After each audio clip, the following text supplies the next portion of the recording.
I need all the wins, yeah. Ain't no L's, I gotta get a no call and quits, yeah. Gotta keep on moving no matter how hard it gets, yeah. Better move out the way cause I'm coming with harder hits. My head is as hard as a brick, but I'm harder than all of this. Today's video is sponsored by Skillshare. It has been 1 year exactly since I have been using this Leica M10. This review is going to be a little unique to my experience of shooting this camera alongside the M6 and then also the M3. The purpose of this video is going to be my perspective on, is a digital Leica M actually worth it? MPB still sells these used for $5,000. That's for the camera body alone. So we're gonna get into that. And then also, if you're someone like me who enjoys the experience of shooting the analog M's, is this worth it at all? Last summer, my wife and I went on our travel documentary, which is all going to be shown on my new channel. It's called At the Freeway Life, formerly known as Local Calls Photo. I wasn't in love with that title, so we did change it to The Freeway Life, inspired by Bukowski as well. If you're into street photography, if you're into documentary, go check out At the Freeway Life, both on YouTube and Instagram. At the Freeway Life is my new street photography dedicated Instagram. I bring all that up to not only, do a shameless self-promotion, but to also remind you of where the majority of these photos were taken with this M10, all on our journey, traveling 11,000 miles. I was documenting 14 different cities in our beloved America. However, keep in mind that all of the images I'm going to share with you, they are also not straight out of camera JPEGs. If you want to see more straight out of camera JPEG look, I don't shoot JPEGs, but if you're just looking for the M10 color on its own without my custom Lightroom presets, then you're going to have to go watch the 1 month review where it's really looking at the M10 colors. Today's 1 year review is more about my experience of shooting a digital Leica M, especially considering that I've been doing it for the past year alongside analog M's. We have to talk about today's sponsor, and that's Skillshare. Certainly, if you guys are new to street photography, I want you to check out Andre Wagner's special series, and it's only available on the Skillshare platform. It is just amazing. If you don't know who Andre Wagner is and you are new to street photography, you should definitely go check it out. But even if you are into street photography, then chances are you probably know who Andre Wagner is, and you have not seen it, I highly encourage you to check it out. It is worth getting the free trial alone, and the first 500 people that sign up with my link down below will get the first month of Skillshare for free. Now, what is Skillshare? It is where content creators and professionals alike, both in the video world and the photography world, share awesome series over there on the Skillshare platform. It's for creators, by creators. I absolutely love it. Andre Wagner is the GOAT. He has shot Kendrick Lamar. He did BTS on the Queen and Slim film. I mean, the dude is amazing. He's so soft-spoken. He also shows how he develops black and white. That's something I've been getting into recently, developing my own black and white photography, scanning my own black and white photography. So use the link down below. Get the first month for free. It's worth it just for the Andre Wagner series alone, I'm telling you. And thanks again to Skillshare for sponsoring today's video. Just to give you some context of where I'm coming from before we get into this review, because I know that 80% of my viewers are not subscribed. So thank you to the 20% that do actually subscribe to this channel. So I have spent the past 8 years working as a full-time freelance director of photography here in Los Angeles. I'm a little backwards than most guys. I think most guys start in photos first and they move into video. I'm the exact opposite. Most of the time, if I'm asked to do photos, I'm already there shooting video anyways on my main A cam, which is the Sony FX6. So keep all that in mind. This is a review of a true indie filmmaker of a street photography camera. I only use this camera for street photography, documentary photography. I think you can tell that by these examples I'm showing you here, right? So keep all that in mind. So what is the deal with Leica M rangefinders to begin with? If you're completely new to this world, this is a very, very compact camera. It's very slim, even the analog M's. Very, very compact, okay? This is the M3, and a lot of people will tell you this is probably the only true real Leica, but you can see how tiny this thing is. Everybody has their favorite Leica M, right? They just do, and it's all justified, right? I started out on the M8. The M8 and the M9 both have Kodak CCD sensors. Both those cameras have a huge cult following around them, which is understandable. Again, I used the M8 for a year. I get that. The M240 came after the M9. Some guys really think that the M240 is a true filmic look. I never understood that. My complaint about the M240 is it's too bulky. It's really fat and bulky. It's probably the chunkiest M rangefinder I've ever held. And that might be because they tried to put 1080p video in that one. Very odd, that one. The M10 is specifically coveted because, again, this is also a standalone. They used a yet another different manufacturer for the sensor inside of the M10 and the M10P. And I think it was called a company something like MST Electronics or something random like that. M10 and the M10P, specifically to me, I think are special. I think they may be the last true digital Leica M. In my opinion, that extra resolution you get with the double the megapixels of the M10R, you gotta remember, the more megapixels, the less low light performance you're gonna get, and higher megapixels is gonna make it harder for you to do slower shutter speeds handheld. Just my opinion on that. But everybody has their own love of the digital Leicas, certainly with the analog Leicas, because when you get into the world of analog Leicas, they all kind of have their own unique traits, different frame lines in the viewfinder, etc., etc. But the M10, I guess, is a little special because of that one-off sensor, MST Electronics. It's actually a really good sensor. Even this 24 megapixels, it's only 24 megapixels. It clips very easily, in my experience. It kind of does favor a tad underexposure. I wouldn't underexpose it too much, but then again, the low light's pretty decent. I never minded, cranking this thing up to like 6400 ISO. I didn't really mind it. But again, I'm not selling huge prints. I have sold a few prints though, so thank you for everyone that's bought my prints, but I don't sell huge prints, right? So just keep that in mind.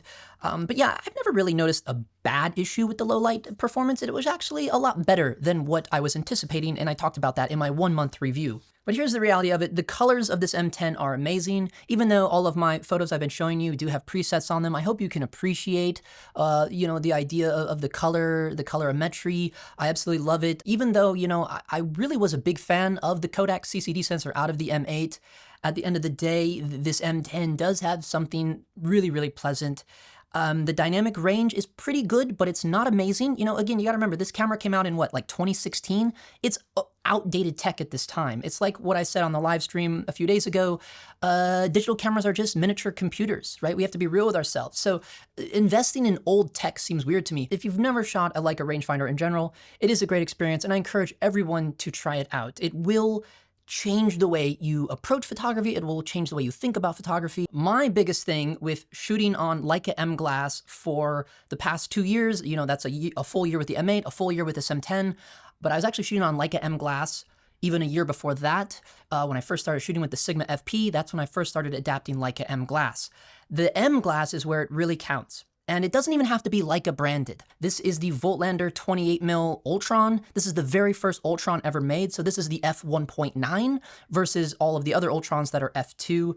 It is a little bigger than the f2s, but I don't know. I love this first version. I love this Ultron lens. It's a great budget choice versus the Leica Summicron 28 f2, right? This is way less expensive, but that's what I mean. You don't always have to shell out for the Leica glass.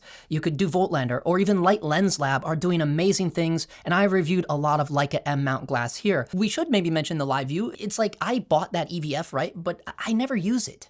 And I don't even know why I bought it. I thought, well, if I ever need it for some portraits, I don't really do portraits with this camera. The couple times I did, I didn't even end up using the EVF, even though I had it in my bag. So that's funny to me. And by the way, this shot, specifically this shot was with one of my all-time favorite Voltlander lenses. This little guy is a 75mm f2.5. Again, a Voltlander lens. Got this thing for 250 bucks. I absolutely love this lens. I've even shot a couple street photos with it. 75 is not a good focal length for street, in my opinion, not the way that I like to do street. It is an option, right? Beautiful lens. I love having the 75, but that's the portraits that I took with this M10 with that 75mm lens. But primarily the 28 f1.9, because with my M6, I always had the Leica 35 Summicron version 4, the Cobb King of Bokeh lens that lived on the M6 when I had it.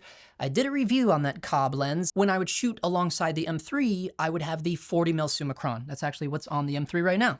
The 40mm Summicron lives on this M3. When I shoot these two side by side, because I replaced my M6 with this, so 28 lived on this, and then the 40mm lived on this. But when I wasn't taking a film camera and I was only taking my M10, if I knew I wasn't going to shoot film alongside this, then I would just throw the 40mm Summicron on here.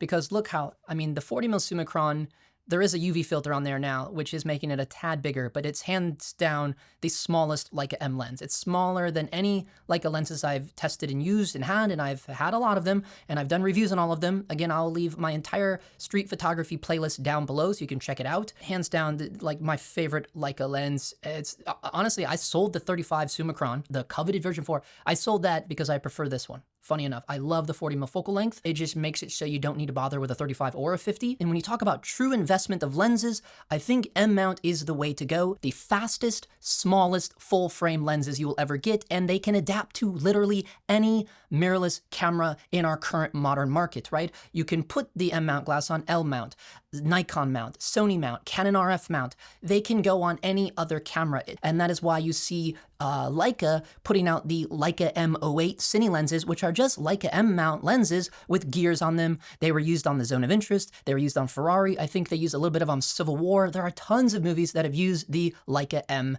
glass. A lot of people that have never participated in the Leica rangefinder experience are going to instantly say, no, it's not worth it. And I just noticed this from the YouTube shorts and the Instagram reels. People see someone with a Leica and they automatically think like, oh, he's a trust fund baby, he's spoiled, he's not a real photographer, and the list goes on and on. You all know what I'm talking about. Just as a heads up, I grew up in a single parent broken home. They're both gone now. They've been gone since my 20s. I grew up in the white ghettos of Florida. I am not rich by any means. I've never known what wealth means. And yet we can all work hard and get things that we want to get. Life is short is what I'm trying to say. If you want something, just get it. It's not always about wealth. Anyone that's actually used Leica rangefinders, you get it. You just get it. Even if you're like, okay, it's not worth it, that's fine. But at the end of the day, it's like a mutual thing. It's like, yeah, we get it, right? But at the same time, I can understand where the haters are coming from because we all know that Leica is like the Rolex of our camera industry. That's unavoidable. But as I've said in past videos, it's for a reason, right? There's heritage here. There's legacy here. Sadly, with the leaked images or rumored images of what the M12 looks like it might be, it's not even technically an M.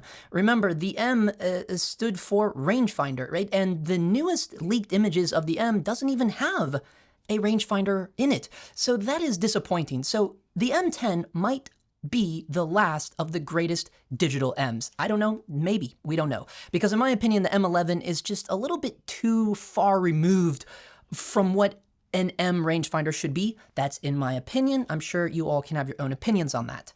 But at the end of the day, I think the reality is why most people choose the rangefinder, specifically digital Leica M's, is for the simplicity of it all. It's just a very simple machine.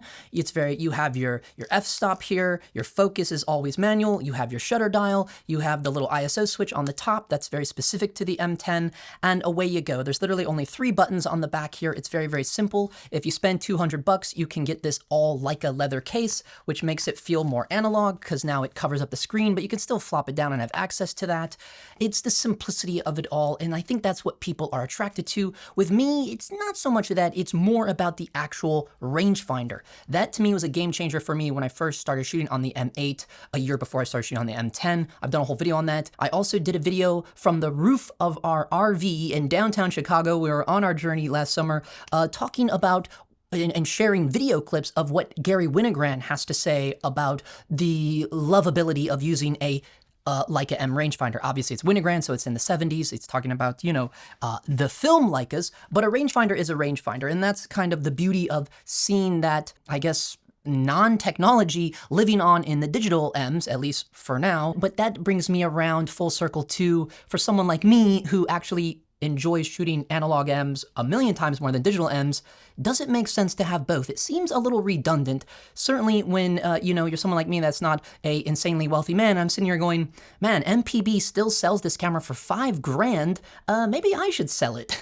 Yeah, it's the simplicity, right? It's the simplicity, it's the beauty. You look good with it around your neck. You feel like you're doing street the right way because you now have a Leica rangefinder and that's what all the greats shot on. That's at least the lie we tell ourselves. However, I still believe in that lie, but for me, it's not so much about the digital M's anymore, but there is still some beauty to this. If you're really looking for the experience of the rangefinder experience, specifically the Leica rangefinder experience, and you don't want to waste a lot of money on film, then yeah, you might be looking at a digital Leica M. Okay, one feature I forgot to mention, which is actually like my second favorite feature of this M10, you know, outside of the #1 favorite feature being the rangefinder itself, is the fact that there is a tool hidden in the menus called the dust detection tool. It's in there under the sensor cleaning submenu, and what it does is it basically scans the sensor, shows you a digital representation of what it looks like.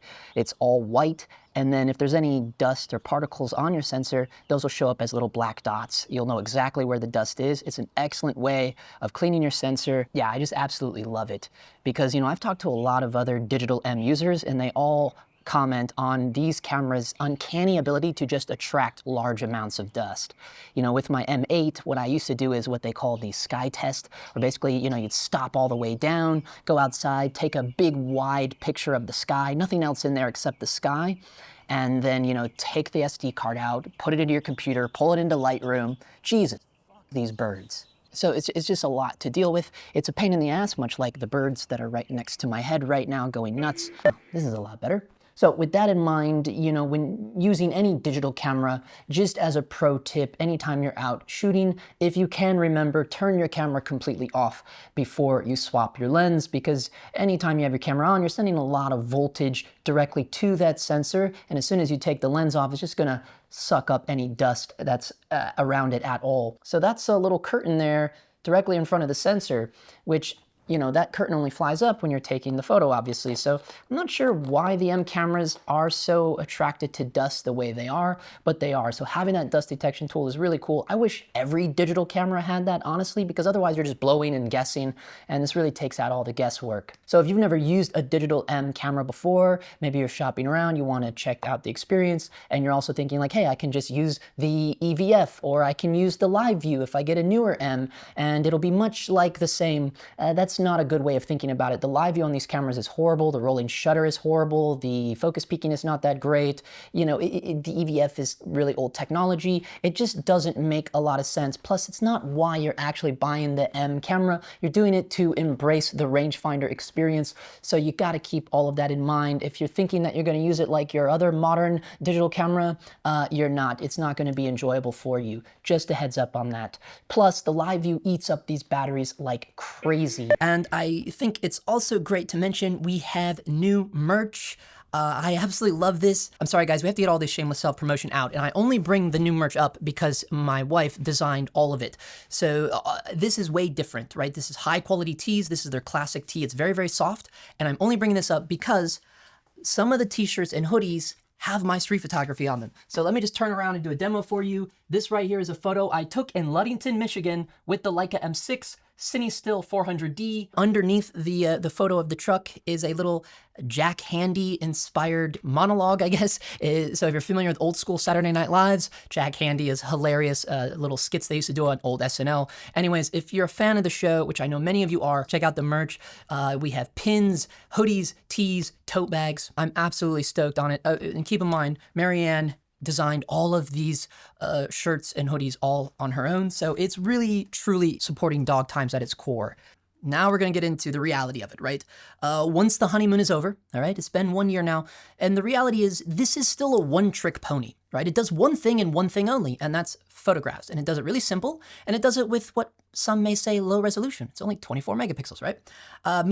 Someone who comes from favoring the analog world, 24 is fine for me. You may have seen on my second live stream where I even have been scanning film with this thing. I don't recommend that. It's very hard to do. The EVF, or AKA the VisaFlex, makes it a little easier to do film scanning with this. I use a Leica M mount to R adapter, and with my 60mm Leica R macro lens with the 1:1 life-size adapter, and that's how I've been scanning film. I don't recommend it.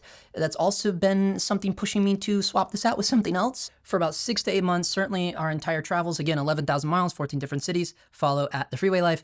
Shooting this side by side with the M6, I did prefer the M6. Shooting this side by side with the M3, I do prefer the M3. You know, everyone talks about, oh yeah, but you gotta have the true Leica experience. To me, the true Leica experience is the analog Leica. These are lighter, way lighter. I mean, this thing is insanely lighter than this M10. This M10 is super heavy, by the way, compared to a real Leica. No electronics whatsoever. Never have to worry about batteries, none of that crap. A lot of people will tell you the M3 is the only real Leica. I prefer this over the M6 hands down, and I definitely prefer it over the M10. Nothing gives you the satisfaction of a real Leica rangefinder. I would just say that. But also, let's talk about digital cameras versus something like a digital Leica M. And that's where it gets maybe a little bit more nuanced. And people say, well, you want the simplicity, but you could get the Nikon ZF for the, the analog experience of simplicity, or literally any Fujifilm camera. But it is a bummer that Fujifilm doesn't have any full frame cameras. So I can understand that. The point is that there are other options out there that are more than just a one-trick pony. You can literally only do photos with this. The shutter only goes up to 1/4000th of a second. There's no electronic shutter in this. It's limited, 24 megapixels. The dynamic range isn't exactly the greatest. Very old tech, 2016. The M10 is actually not weatherproof, and I'm pretty sure that also applies to the M10P and possibly even the M10R, but other people can fact check me on that. But this one, the normal M10, definitely is not weatherproof, which is a bummer because, as we all know, most street photography photos, you can get some really nice ones in bad weather, let's just be real. And the viewfinder window here is, it's the normal standard Leica M viewfinder magnification, which is 0.72. There's another reason why I prefer the M3. It's a much larger magnification. It's and not only a larger magnification, but also a bigger rangefinder patch. The rangefinder patch is the largest in the M3, and that's another reason why I prefer using the M3. The M10 is also the last one to have the traditional Leica M base plate. This is a direct carryover from their analog line as well. You wake up one day and you go, this isn't worth holding on to, in my opinion, right? So you're like, you have to be a really die-hard Leica fan and someone that just prefers the digital over analog. And honestly, I could understand that because film is expensive. Wouldn't you want the most bang for your buck? This camera does one thing only. But I think most of you will understand where I'm coming from. Certainly if you're not a Leica user, you will be like, oh yeah, right? And because there are more Leica haters than there are lovers. But again, I think anyone that's actually used Leica M for an extended period of time, like myself, we get it. It's just like, it's like a subtle internal nod, like, yeah, we get it, dude. Because nothing can replace the true Leica experience, whether it is digital or analog. But in my opinion, analog is the only real true Leica M experience. What I mean by that is I'm gonna close here with a review of a camera I did. This review has gotten insanely popular. This is the Sony RX100 Mark VII. I did a crazy review of this camera, more interesting sketches that I've opened reviews with, so I'll leave a link to it down below if you've never seen my face or videos before. Watch that after this one. This is like one of my favorite, it's just a true pocket camera. Everyone knows that this is the Sony baby A9, like pocketable A9. Here's what I'm talking about. Two photos of the same subject. Can you tell which one is the M10 and which one is the little RX100? Can you? Can you tell? Because this is just with my own custom presets in Lightroom. Which one do you think is the M10? Seriously. And here's the results. This is what I'm talking about. Once you start seeing, and this is a little tiny, I don't even know if this sensor is even 1 inch. I think it might be smaller than 1 inch. Maybe it is only one, but either way, it's a 1 inch sensor, if not smaller, right? I mean, and you're talking about just like, what? Compared to what? That's the stuff that really gets you start thinking like, is this worth $5,000, what it's currently being sold for on MPB? And that's just for the camera body alone. You're not gonna get the VisaFlex. Again, it's like the VisaFlex was truly a waste of money because even though I knew I wasn't gonna use it, but I literally never used it until I started using it to scan my own film. Because it kills the experience. It's like, it's not why I got into Leicas. The rangefinder for me was the game changer. It has greatly improved my manual focusing abilities. The rangefinder is just so simple and quick. I absolutely love it. I adore it. But to loop back around to the RX100, I'm sorry I jump around so much, guys. I think the proof is in the pudding there. It's like you really start to see, like, when it comes to digital photography, specifically these digital Leica M's, it's like, okay, if we're only using this for the experience, and when I'm already shooting on the true Leica experience, which is the analog M's, this makes so much more sense. So much more sense. And I know some guys be like, well, you're gonna spend and maybe quote unquote waste a lot of money on film. Sure, maybe, but would it hurt to spend a little time in film? Would it hurt to invest in film and make sure that it actually doesn't die? Because if people just stop using film because, they're afraid of wasting their money, we might actually truly lose that medium altogether. And that's scary. And also, it makes you more aware of what you're doing. You're not just out there spraying and praying like, yeah. Maybe some guys are because Winogrand was like that, but that's when film was like, what, like 50 cents a roll or something, for black and white? But that's true too. Again, black and white is way cheaper, especially if you develop it yourself, especially if you scan it yourself. I mean, even with my color film, I found that if I just get the lab to develop my color film and then I go get it and scan it myself at home, you save like $15 a roll, right? So you got to think about like, you can also bulk load your own film, whether it's black and white or color. So I do have a video coming up where I'm going to be comparing a lot of black and white film stocks because I've been developing my own black and white, scanning my own black and white, and I'm kind of on the hunt to find my quote unquote preferred black and white film stock. Let me tell you how I got around to that, because like I said, I always shot M6 next to M10, later M3 next to M10, and I started getting into the idea because of Bruce Gilden that the only time Bruce Gilden shoots black and white is on film, and the only time he shoots color is on digital. So that's where I kind of got into this idea of like, yeah, maybe I should hang on to my M10. This is always going to be color. This is always going to be black and white, and that is kind of cool, but certainly you do save a lot of money shooting black and white film. For those of you that have been on my channel a long time, you know I'm colorblind anyways, so black and white does make a lot of sense for me. I don't see greens, I don't see reds, it's very difficult. So, you know, it's just a lot of reasons to go the black and white film route. And I do believe when I look at black and white film images, I do think that they do have something more special than all of even the Leica monochrome images. All of that to say, if you want the true Leica experience and you've never shot with any Leica camera, whether it's digital or analog or whatever, I really think, and I'm going to stand firm to this for now, as someone that's been shooting both digital Leica Ms and analog Leica Ms, if you want the real Leica rangefinder experience, you should just go analog. You're actually gonna save a lot of money up front. I hope you got everything you needed out of this. If not, go back and watch my 1 month review. I was probably definitely singing this thing's praises way more in the 1 month review. You know, that's how it goes. But at least I keep it real with you guys. You stuck around for the year and now you get the real nitty gritty. I don't regret it. It's a wonderful camera to use. You know, if you got money to throw at the wall, I would say get the M10P because of the silent shutter. And that's big for me because I'm a street guy, but also the M10P, you know, it looks a little sexier. You don't have to black out the dot, but also it has a little bit quicker of a higher buffer speed.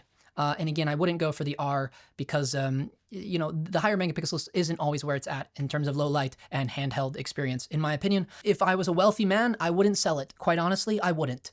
I would just say, nah, it's a beautiful camera, because it is. It is a beautiful camera. Don't get it twisted. Beautiful camera, but I'm not a wealthy man. So it doesn't make sense for me to have a $5,000 one-trick pony camera. And I can still have the true Leica experience. Okay, that's gonna do it, guys. Thank you so much for hanging out.